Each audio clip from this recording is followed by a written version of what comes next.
Hello, my sunshines, and welcome to the finale of season 2. And this is our end of the year kind of episode. And the episode is New Year, Less Stressed Out You. So everybody is on the Instagrams with their New Year's resolutions and look at all the great stuff I did this year. And we are not going down that route. We're not going down the make a resolution. I'm going to go to the gym, and then we don't go to the gym and then we feel bad. We're not doing any of that. We're not waving a magic wand. We're just talking about how you have years of patterns, and every year is this new opportunity to maybe undo a pattern or do something different. And I want us thinking about hope, healing, growth, all of our normal buzzwords that we use, but I want us to apply those to the fact that we have a reset. And I get really excited about this. I love the whole New Year reset, and I look forward to it every single year because to me, I view it as a rebirth. Right? What does 2026 look like for me? Right? And that's not about self-criticism, or that's not about some major achievement I'm going to have next year. It's about what can I learn next year? And what do I hope will happen? And what's the growth I want to aim toward? What are my targets? That's not a resolution. It's more about where do I want my life to be?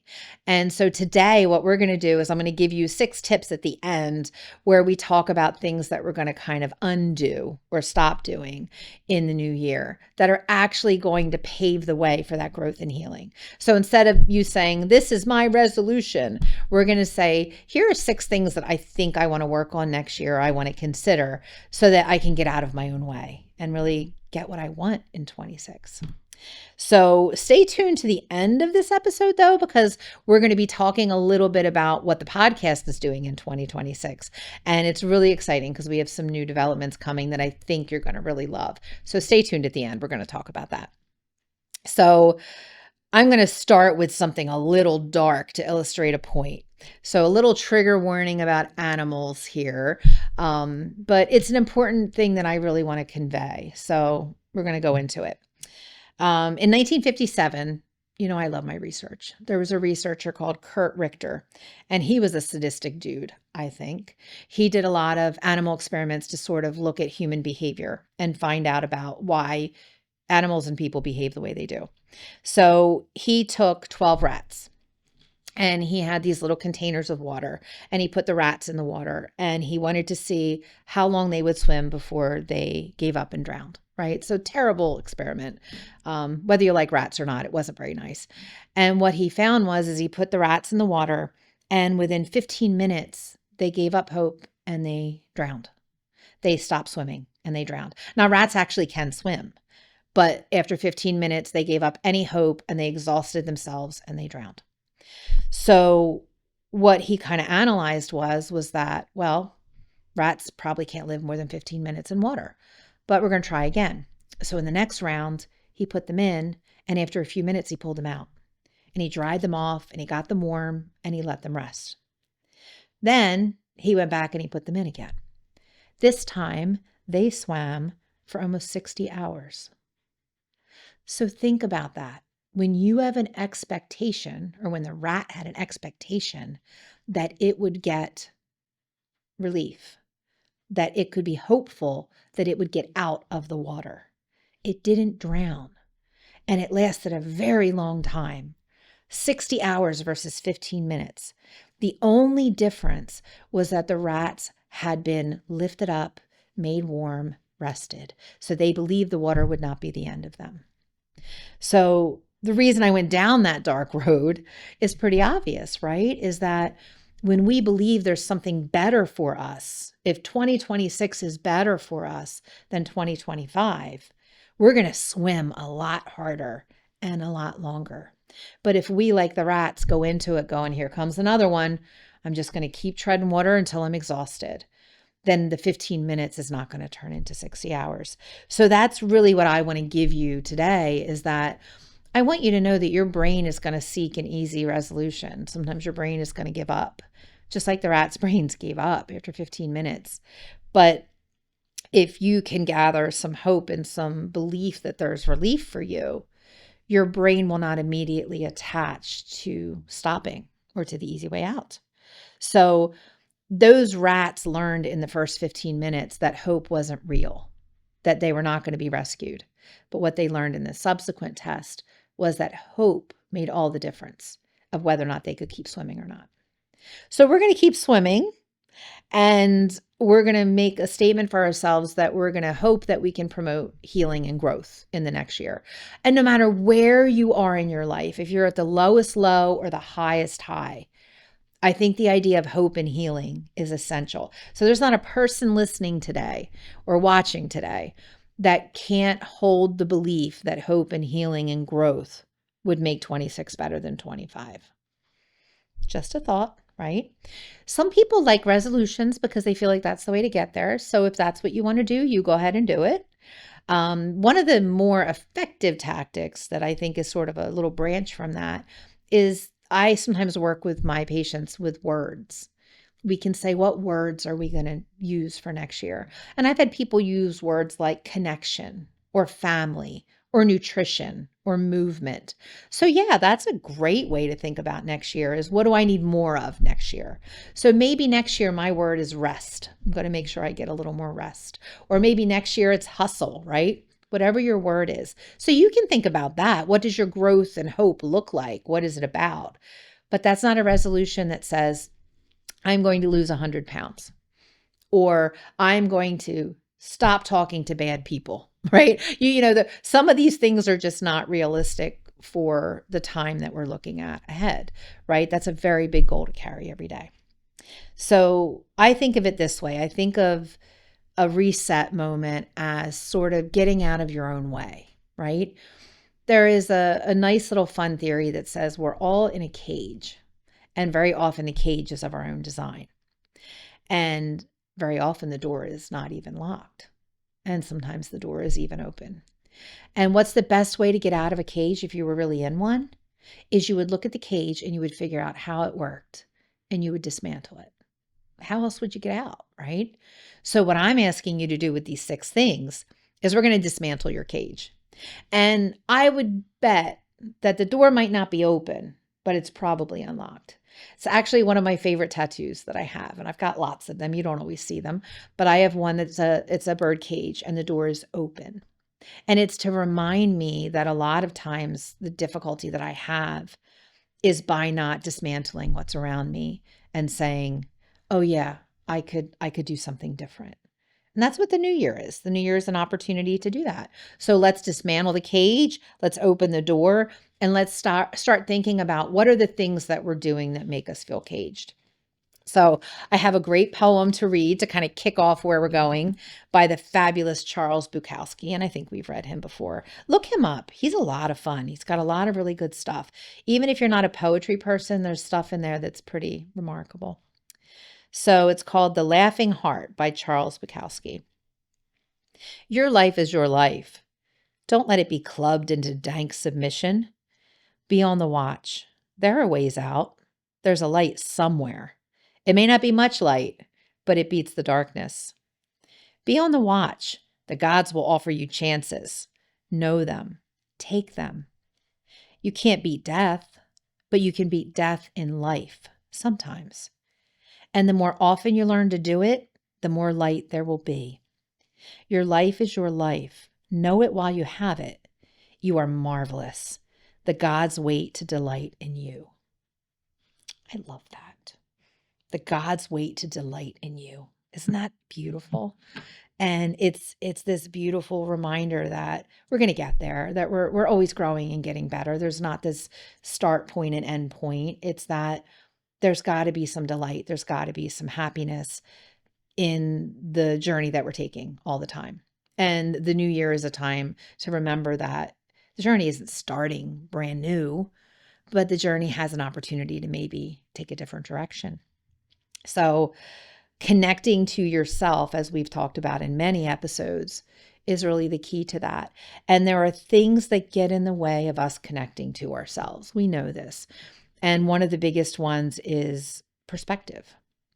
So perspective is something we've talked about a lot. It's basically how you look at the world, right? And we're talking about in this episode, how do you look at the new year?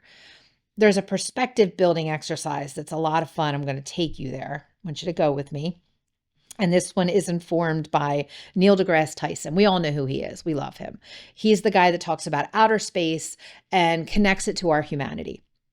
And basically, in a nutshell, this is what he says, that you could take a photo the size of the moon in the sky. See this, the space that the moon takes up. Take a photo of about that much space. And in that one photo, there are 10,000 galaxies. That little space in the sky are 10,000 galaxies. And there are 400 billion suns in the whole universe, right? So that could make you feel really physically insignificant, right? That there's all of this stuff, and here's tiny little me. But remember, the atoms in your body are traceable to what's found in stars, right? So the universe is alive in you, right? There are 100 billion people who ever lived. 100 billion. Ever. Since the beginning of time here on Earth. And the DNA combinations are endless. There have been 100 billion, and they've all been different. And there could have been, oh gosh, so many more than that. He has numbers. I don't remember what he said. But basically, you are uniquely you among billions. And you are of stardust, my child, right? So all of this exciting stuff, now there are 8 billion people, right? And there's you. So the perspective in all this is that we are a tiny little speck of stardust among infinite stardust. But that's not to say that we don't matter. If you flip it on its head, it's the opposite. It's that you really matter because you are completely unique. There has never been anybody like you. There will never be anybody like you again. And you will only be here for this much time. That's the perspective I'm going for here. That 100 years from now, there will be another bunch of billions of people. Everything you owned will be spread to the winds, right? And it's not that your life won't matter, but what I'm trying to get you to realize is that it matters now. Okay. So you little stardust child of the universe, of the billions of people, are this really unique, amazing person having your own experience. And we worry so much about that experience as it relates to other people, instead of taking the perspective of, this is mine. This is my little piece of the stars, my little piece of the universe. It's me.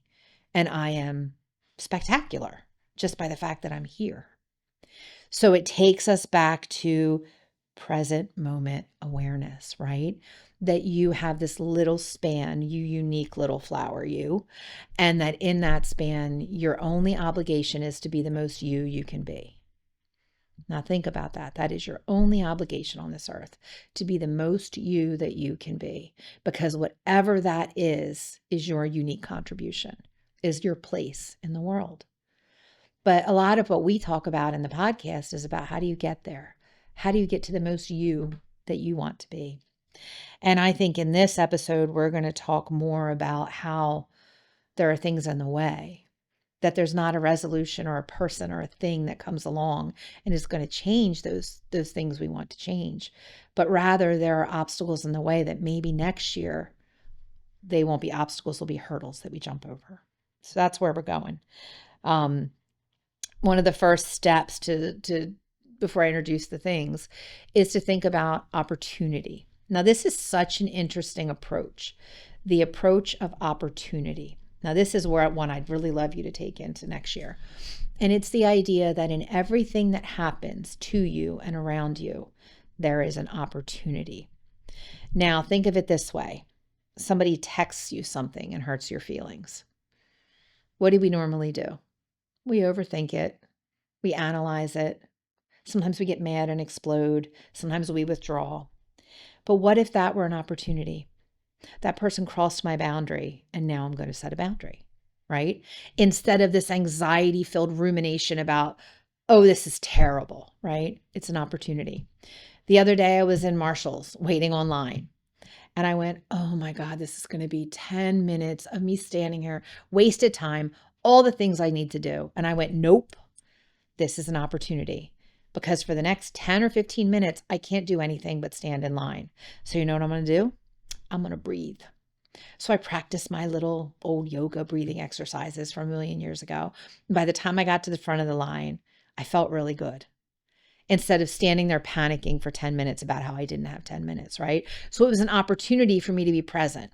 And when I was present, I felt better, right? So if everything that happens to us is an opportunity, we're teaching our brain that we can be okay. Now, if everything is you waiting for the other shoe to drop or the other thing to happen, or, oh my God, it's always me, there's always a line. Oh, they always give me this low cashier. You are telling your brain a message in that this isn't an opportunity. This is something to be afraid of or bothered by. But keep in mind, afraid and bothered register pretty close in our brain. It's very close, those emotions. So if you walk in and you see that line and you go, I don't have time for this, you start to get panicky. Am I going to leave? Should I just do this? Your nervous system in your body gets a message that says, I'm not okay. Think about how many times we do that for the dumbest things. Did I survive the 10-minute line? I did. And it was just fine. So instead of sending my body the message that this isn't okay, I'm saying this is an opportunity, right? So that's a big switch to think about. But I know I'm going to use this in the new year.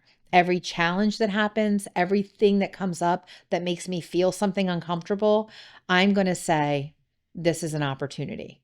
What am I going to do with this? Because maybe it's an opportunity if that person comes at you with more garbage that they give you all the time, that maybe the opportunity is, this is the last time.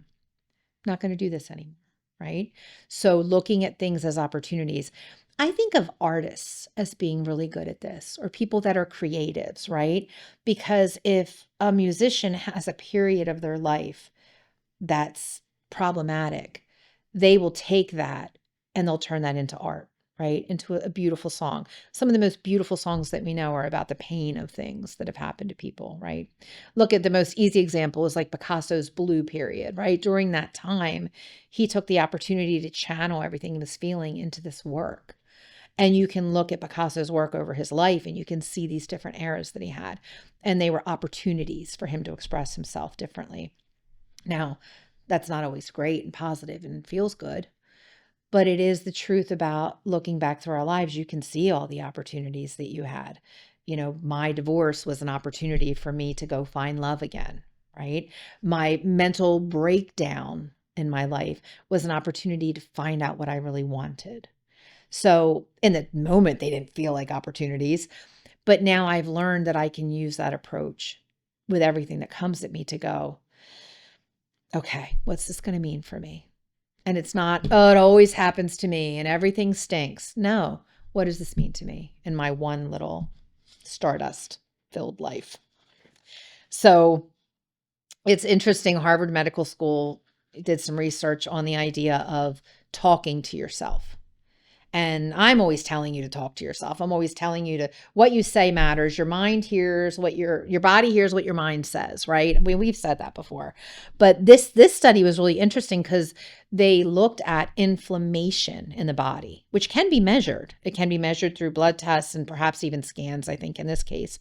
So they looked at people using talk as a source of healing, telling themselves and using their perspective about their situation to reduce inflammation. So they took all these folks that had high inflammation from different things, and they did interventions where they talked to themselves. They used their words outside and inside of themselves. And what they found in the subsequent scans and medical test results was that their inflammation went lower in their body.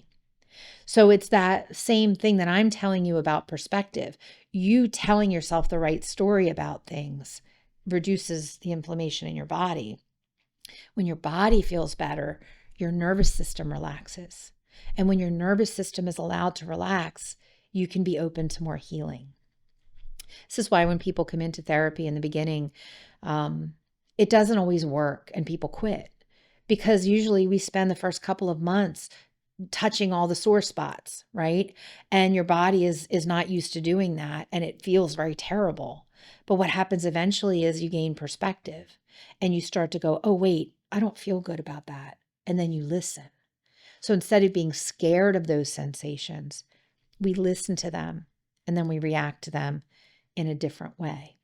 And that's kind of what this study said, is that your mind and body feed on each other in ways that you might not even realize you're doing.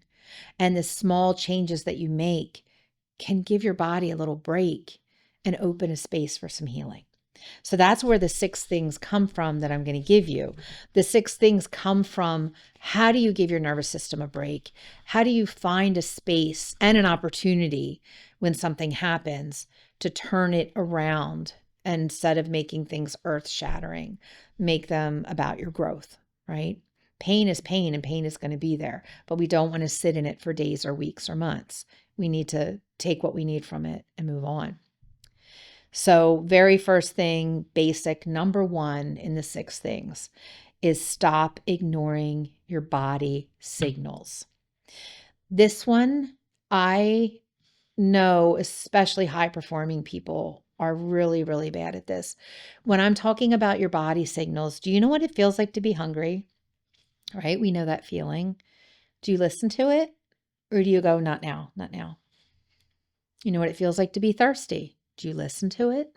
When you have to go to the bathroom, do you hold it more than you should? Right? I have known some very high performing people that pee their pants because they forget to go to the bathroom, more than one. And that sounds so silly to some of us, like, we'll go to the bathroom. But sometimes people get so distant from their body signals that they don't listen to them.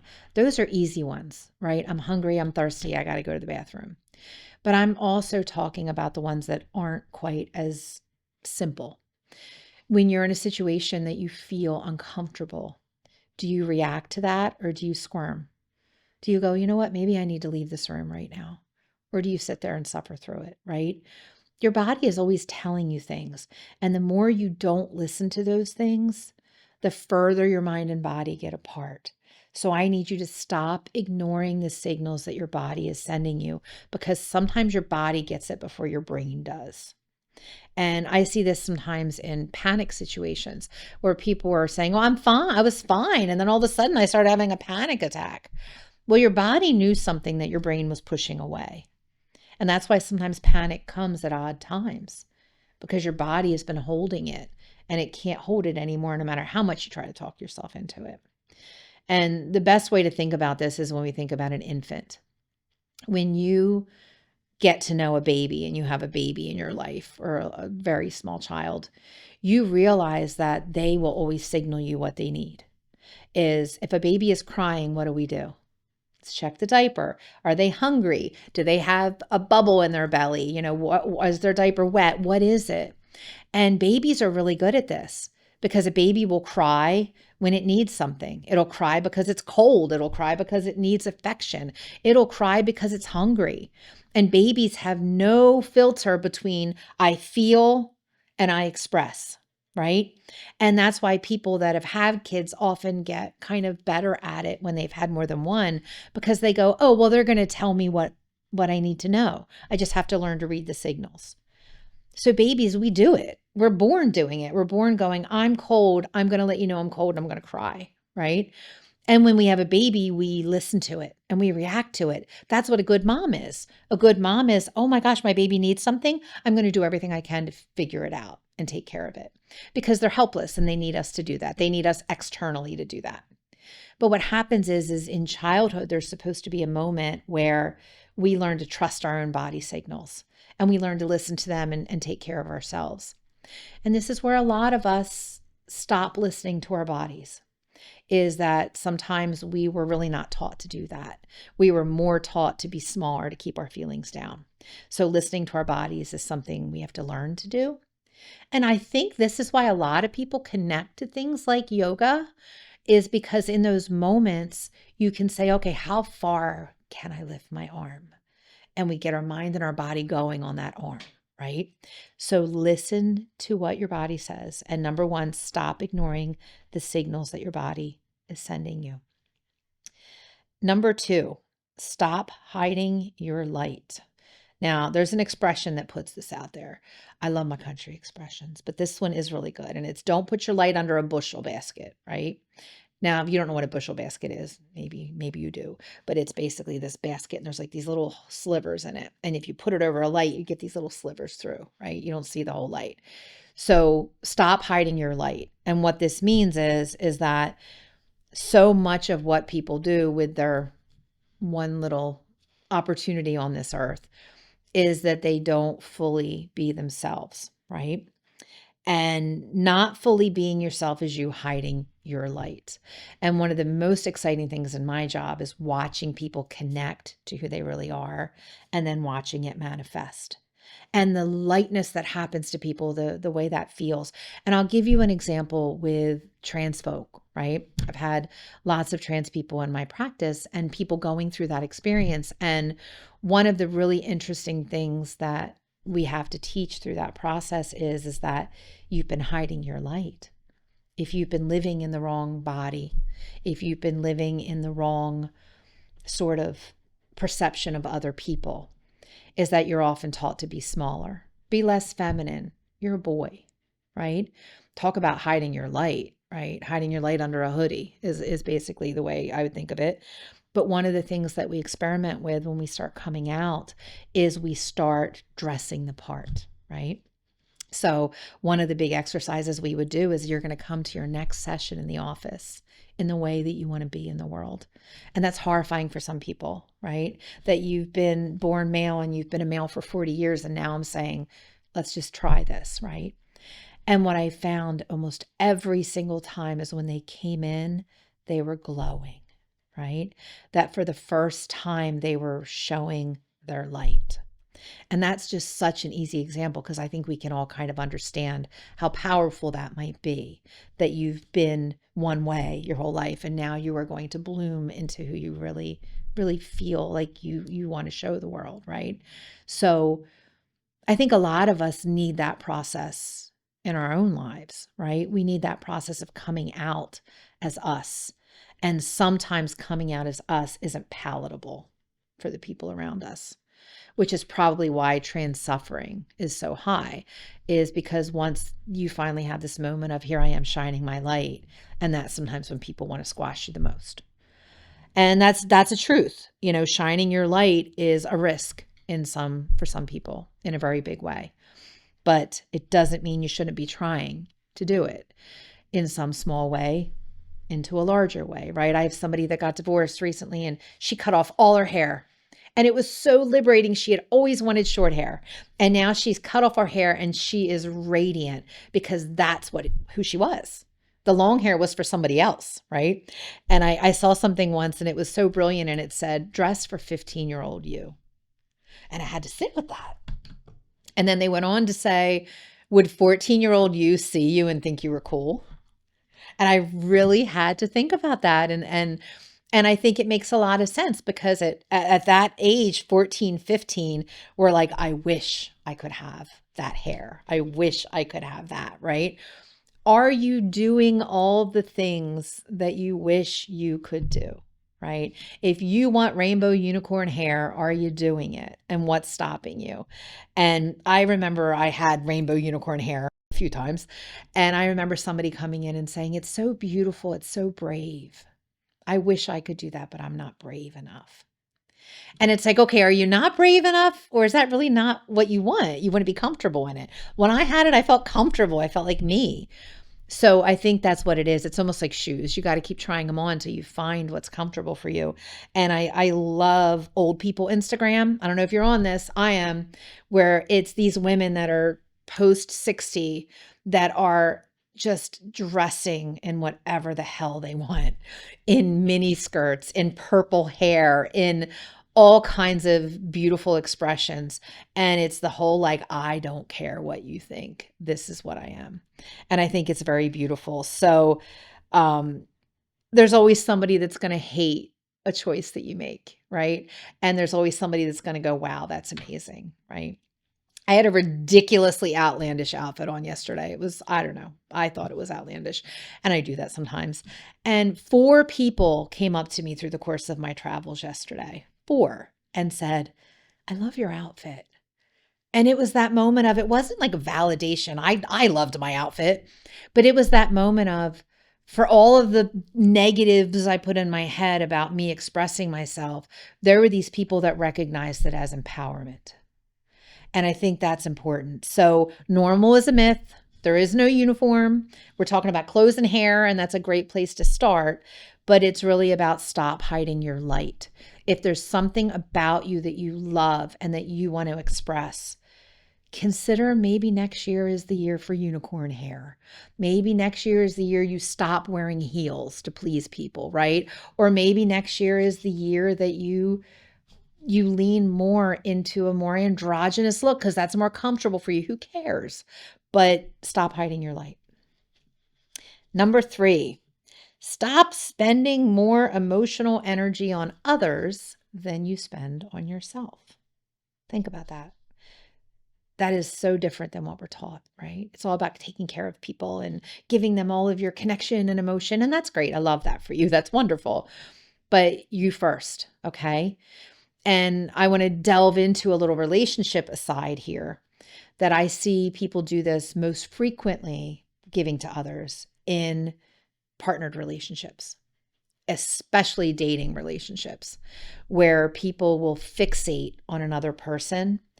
And I find, here goes some like deep psychobabble here. I find that often our fixation on another person is a way of avoiding ourselves. And what we're talking about here is you, growing you. And I see people who move through partner after partner, and every time it's this massive tragedy, this massive mountain they climb, and then they fall off of it, right? So often you fixating on others constantly, giving more emotional attention to others than yourself, it's kind of an escape philosophy. You're escaping facing something about you. I've seen people lose years of their lives to relationships when they could have been working on themselves in the context of a good relationship or just on their own. So a good relationship, you can do all this stuff we're talking about. It won't matter. But some of us get lost in other people. So sometimes it's not just relationships. Sometimes we get lost in helping other people. Very easy in my job to carry everybody home with me. And I just saw, because we love Law and Order, so we're going to talk about Law and Order. I just saw a Law and Order episode where there was a pediatric oncologist, and she had been watching children get very sick and suffer for all these years. And at some point, she snapped. And the sympathy that everybody had for her, because we could all look at her and go, how does anybody do that over and over and over again? There is a limit, right? She gave all of her emotional energy to everyone else, and she was completely empty, and there was nothing there when it was time to snap. So that's an extreme example of what happens when you give too much.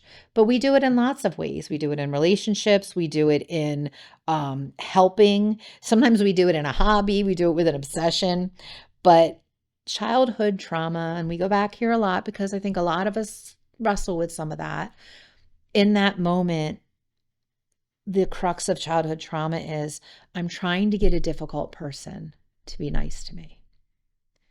Now think about that for a minute. That one hit me like a ton of bricks when I first heard it. I am trying to get a difficult person to be nice to me. If that's not childhood trauma in a nutshell, it really is everything. When you pour more emotional energy on other people versus yourself, are you trying to get a difficult person to love you? Are you trying to get the world to love you, to think that you're okay and to be nice to you? So we have to be careful with that, right? So number 3, stop spending more emotional energy on others than you do on yourself. Number 4, stop seeking reassurance outside of you first. Okay. I want you to get reassurance. I want your boss to tell you you're doing a good job. I want your partner to tell you that you're wonderful. And I want your kids to think you're great, right? But we have to be careful to not seek it first, because then we become dependent on it, right? And I've used the example before. I have a very good husband who tells me every single day that I'm beautiful and he likes my outfit. But the first time he doesn't, where do you think my head goes? Oh, this must be terrible. He didn't say anything today, right? And that's natural. That's human nature. And then I go, no, you just haven't seen him today. So I think there's a part of us that really can get addicted to outside reassurance. And you know what I'm going to say? The most obvious example is social media. I always say that. But the reassurance has to come from you first. And that's the most important one. So stop seeking outside reassurance first. And I'm going to give you a concept here that's kind of helpful. There's interoception and exteroception. And interoception says, I first look into myself to see what I feel. Intero, right? Exteroception says, I look out here to everyone else to see how I feel. So when you seek outside reassurance to know if you're okay, your exteroception is bigger than your interoception, right? And they have to be in harmony because they both matter. So seeking outside reassurance says what's outside of me is what's going to make inside of me okay. And that's true, they exist together. But the interoception is where the truth of your values is. So we got to learn to do that. You can really betray yourself when you allow other people to validate you, because if that's withdrawn and you fall apart. I know somebody that was dating someone very high profile, very successful, very almost famous. And her whole identity came from what it meant that this person liked her. And when that person left, they took her self-esteem with them, because this person liked me and that made me special. And now that they don't like me, I must not be good enough, right?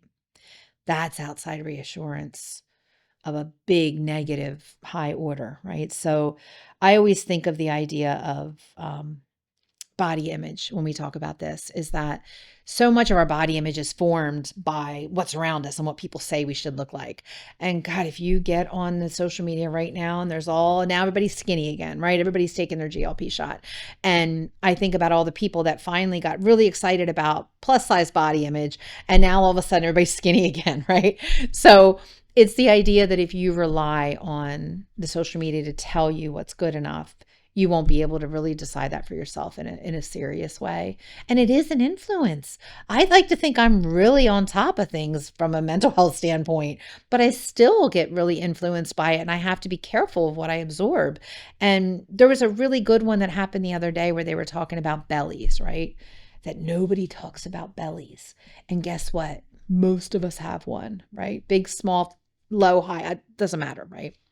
And they were talking about how many women spend their whole lives dressing and moving to hide themselves. And the truth of it is, everybody knows it's there.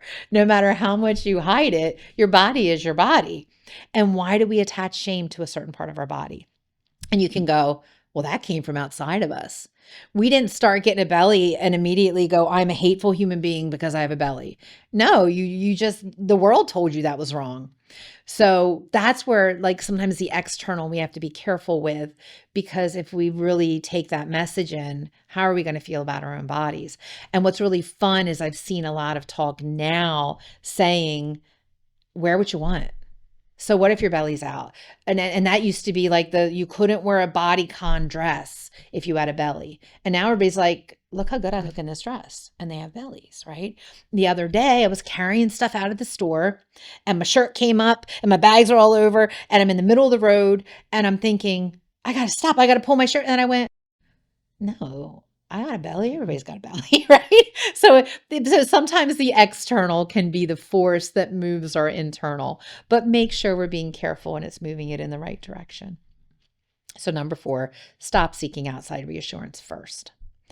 Number 5, stop feeding your intrusive negative thoughts. We've talked about it so much, and I don't know if you're still doing it or not. I hope you're not. But stop feeding them. That's the thing. They grow when we feed them. And there's a fun little simple thing I heard the other day where they were saying that if you can use certain tactics that are a little more aggressive, if nothing else has worked, that why not try it? So I'm going to give you some of them, because I always give you the redirect and, all that. But one of the really fun ones, my favorite one I heard, was do it in Trump's voice. And this one really made me laugh. Is if you look in the mirror and go, ugh, God, look at your belly. Do it in Trump's voice. And it really struck me funny because it's like, now you sound like a big meanie talking to yourself, right? That's not your voice, it's somebody else's voice. And I thought, God, that's kind of fun. Like you pick the voice of somebody who you would perceive as kind of like mean to you. And instead of doing it in your voice, do it in theirs. I thought that was kind of funny. The other one is that this is one I've used for years. I like where you say out loud, stop. When you're feeding your intrusive thought, you say out loud, stop. I use this all the time. I'll get going in my brain and I'll go, stop. Like exasperated, stop. That's a good one. And that works. The other one you can do is that you can look at it as, I'm stuck on this. I'm going to get stuck on something else. I'm going to pick an object. I'm going to use 5 words to describe that object, right? There are a million different ways to stop it, but all of those take a little bit of work, right? It takes a little bit of work to stop feeding intrusive negative thoughts. But the problem is that it's very easy to keep feeding them. So what I'm going to ask you to do is stop with the chewing gum, the mental chewing gum, right?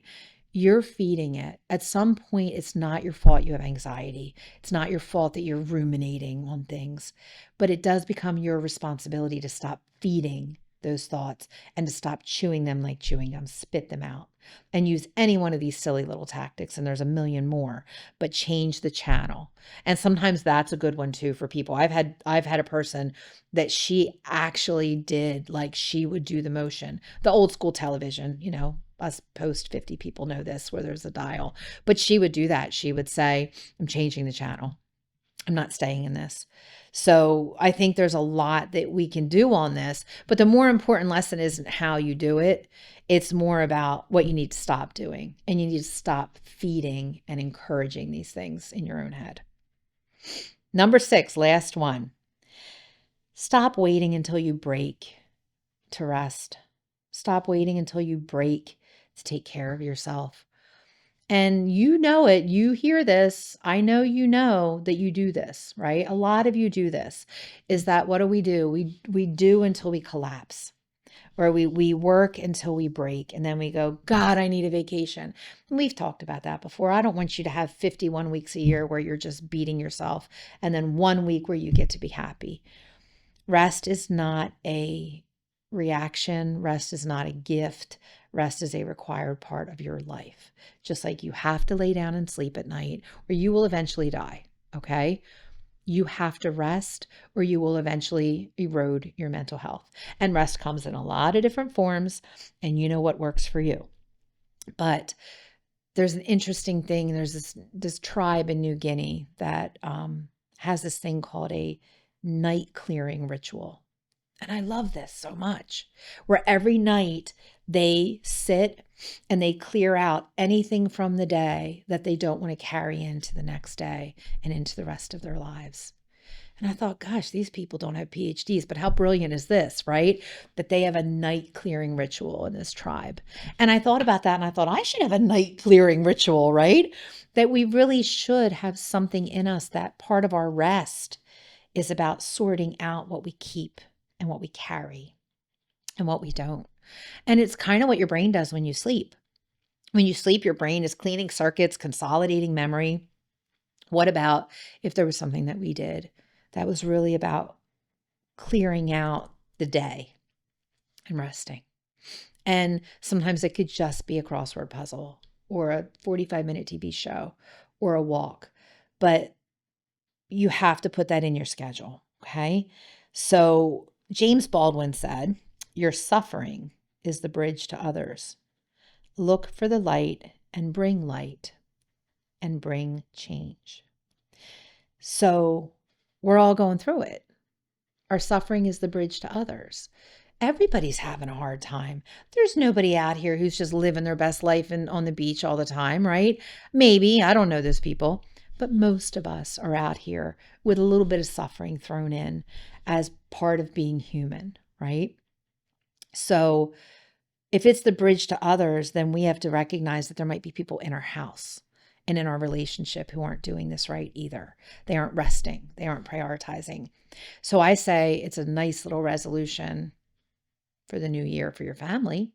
I don't have any problem with us making new family rules for the new year. I like that. And we say, we are going to make sure that at the end of our night that we're taking this time to calm down together or apart, right? But it is definitely not just about you, because what happens is I live in a two-person household where we both work a lot. And there are times when I've seen him go, I'm done for the day and you're not, but I can't stop working because I feel guilty because you're still working, right? So that's rest as a culture in our family. We just keep going in our house. And that's not good either. So we've kind of set up a new rule where it's okay, it's 7 p.m. And if we can, no matter what's going on, we're going to try to shut it off now. So that's something we had to change in our culture, in our house, to reflect that rest was required, not something that we had to earn. So key to all that is we can't have guilt in it. There's no guilt in rest. If you're resting and have guilt, that's not good, right? Rest is just required. So if we look at all of these pieces and all of these 6 things that we talked about, there's a central theme in all of it. And the central theme is that we have to kind of create a normal baseline for a realistic expectation of what we want in our life, right? And sometimes to get even to the baseline, to the place we want to be as just our basic, good, healthy self, it's not about making some big change. It's about noticing the things that get in the way of what we want. So I'd like you to kind of think about those 6 things. And is there any part of that that resonated with you, or any one of those? And even if you just looked at one of those things and you stopped feeding intrusive thoughts, number 5, right? All of a sudden you're a little bit lighter. Your anxiety is a little bit lower, right? So Maya Angelou said, I don't trust people who don't laugh. And I love that, right? Because it's that reminder of, what do you feel when you meet somebody who's super intense and serious all the time? It doesn't feel good, right? It feels like the intensity is too high. I'm telling you, take out the intensity and bring back the present moment awareness next year. And then there's a space for all kinds of good things to happen. And we just have to get out of our own way and stop doing what makes it harder for us. So that's sort of our plan for next year. Take what you want from it. Little bits here and there might be useful to you.